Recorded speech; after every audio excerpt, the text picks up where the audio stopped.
The Young Detectives and the Jewel Thief. Part 3, the finale, by Ngamoko Nikora. Chapter 1, a new lead. The atmosphere at 221B Baker Street buzzed with a mix of determination and anticipation. Tom, Mark, Tipo, B, and Sherlock Holmes gathered around a large table littered with notes, newspaper clippings, and maps of Paris. "We've had a narrow escape," Holmes began, his voice steady as he gazed at the team. "But I believe we now have a crucial lead. Reports indicate that Leopard Girl is preparing for another heist, this time targeting a high-profile charity gala in London that will exhibit priceless jewels." "London?" Mark exclaimed, his eyes lighting up. "It's her old stomping grounds. We have to stop her this time." "Yes," Tom agreed, feeling their previous encounters had only fueled their resolve. "We have to get to her before she strikes." Holmes handed out roles with precision. "B, you will gather information from the guests at the gala. Tipo, you will access security footage from nearby stores. And Mark, you will be our diversion. I'll personally lead the pursuit to apprehend Lady Jane before she disappears again." "What about me?" Tom asked eagerly. "You will coordinate our communications from a nearby location," Holmes replied, a hint of a smile crossing his lips. "You've shown exceptional leadership, my boy." With their plan set, the young detectives felt reinvigorated. They would finally have a chance to put an end to Leopard Girl's spree once and for all. Chapter 2, the Charity Gala. The night of the gala arrived, and the luxurious ballroom sparkled with elegance. However, the detectives knew that amidst the laughter and glamour, a danger lurked in the shadows. Tom sat nearby, feverishly monitoring communication devices while keeping in touch with his team. Meanwhile, Bee mingled with the guests, her charming smile concealing her true intentions. "Lovely event, isn't it?"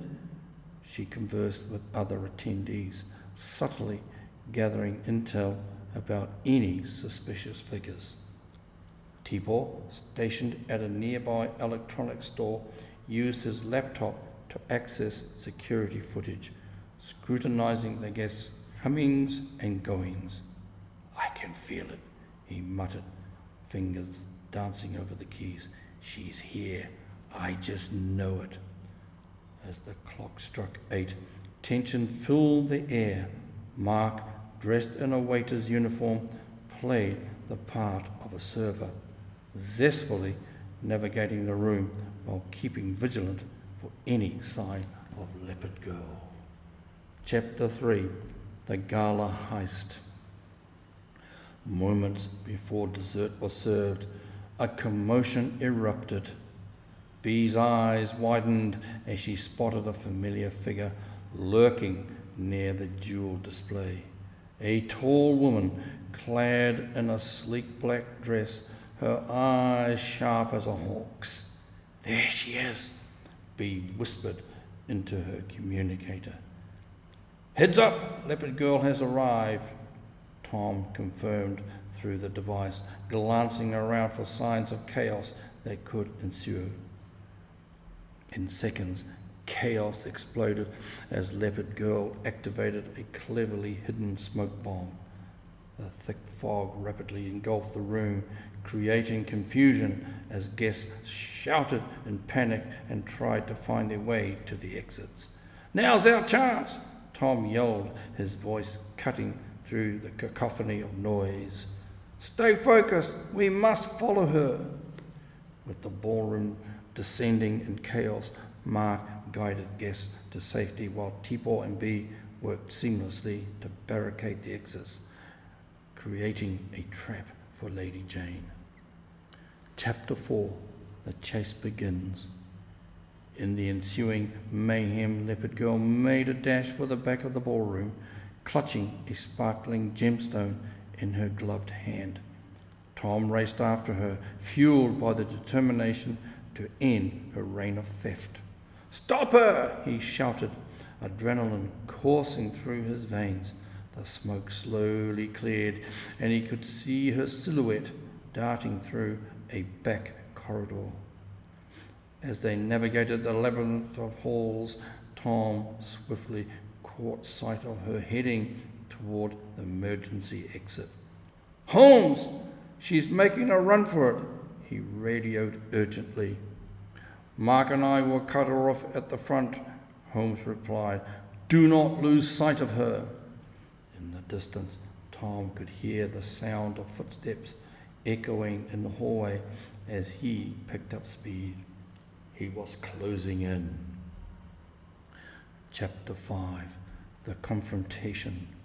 As Lady Jane burst through the emergency exit, she found herself outside, the night air cool against her skin. But instead of an easy escape, she crashed into Holmes and Mark, who had positioned themselves strategically at the front. "Going somewhere?" Holmes asked, a calm demeanour masking his determination. "I'm afraid you're mistaken." Lady Jane smiled slyly, pulling a small device from her pocket. "This is where it ends for you." Before she could act, Tom charged out, cutting off her escape. "You won't get away this time, Leopard Girl." In the standoff, the tension was palpable. Lady Jane's eyes flicked between the three young detectives and Holmes, calculating her next move. "Why do you persist?" she said, a hint of exasperation in her tone. "The thrill is all in the chase, and I've had my fun." "We're putting an end to your fun," Mark asserted, stepping forward. "You've caused enough chaos." Holmes, with cunning intellect, said, "You underestimate the power of diligence and teamwork, Lady Jane. Surrender now, and we'll ensure your capture is as dignified as your criminal exploits." Chapter 6. The Turning Point. Lady Jane paused, her expression shifting between surprise and realization. "You think you can win? Just like that?" she sneered, holding the priceless gem aloft, ready to throw it to the ground. "No!" Tom shouted instinctively, lunging forward. In a swift movement, he seized the shimmering stone out of her grip, creating an unexpected opening. The other detectives moved in, encircling Lady Jane. In a moment of vulnerability, she staggered back. "You think this is over? You'll never catch me again." "Try us," Bea replied with newfound confidence, stepping up beside Tom. "This is just the beginning." Chapter 7. The Final Arrest. Realizing her options were rapidly dwindling, Leopard Girl attempted to dash past the group, but Mark and Tipo positioned themselves, blocking her exit, while Holmes stepped forward. "It's over, Lady Jane," Holmes said firmly, as he carefully retrieved a pair of handcuffs from his pocket. "Your reign of theft has come to an end." Defeated, Lady Jane relinquished her hold on the jewel. The detectives and Holmes stepped closer, securing her with the cuffs as the sounds of approaching sirens filled the night air. "Looks like the police will be here shortly," Tipo remarked, a triumphant grin spreading across his face. "We did it, guys." Chapter 8. A celebration of triumph. As the police arrived, the young detectives couldn't believe their eyes.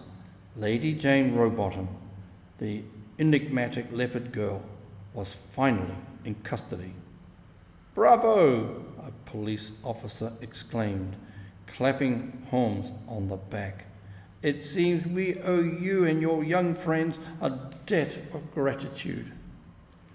Holmes turned to the detectives, pride swelling within him. "You've all proven yourselves remarkably skilled in this endeavour." As they stood together, their senses of victory elevated. Tom said, "I think we've earned some downtime after this." B pointed toward the nearby cafe. "How about we celebrate with some hot chocolate?" "Sounds like a plan," Mark agreed, beaming with pride. As the young detectives shared laughter and high-fives, they felt a new bond formed through their teamwork. They had faced great challenges, but together they'd come out on the other side, ready for new adventures to come. Epilogue. The road ahead. As the night faded into dawn, the young detectives returned to Baker Street, hearts full of renewed inspiration and motivation. The exploits of the Leopard Girl were behind them, yet curiously sparked within each of them. "What's next?" Tipo asked, unable to hide his excitement. There are still so many mysteries out there. Holmes chuckled, aware of the boundless potential that lay ahead. There will always be more crimes to solve and adventures to embark upon, my friends. Together, there's nothing you cannot achieve. "In that case," Tom said, a determined grin on his face, "let's start planning for our next case." As the sun rose over London, it marked the beginning of another chapter for the young detectives. Ready to face whatever awaited them in the fascinating world of crime, they prepared themselves for the thrilling mysteries that lay just beyond the horizon. To be continued. The Young Detectives and the Jewel Thief, Part 3, the finale, by Ngamoko Nikora. Copyright Ngamoko Nikora.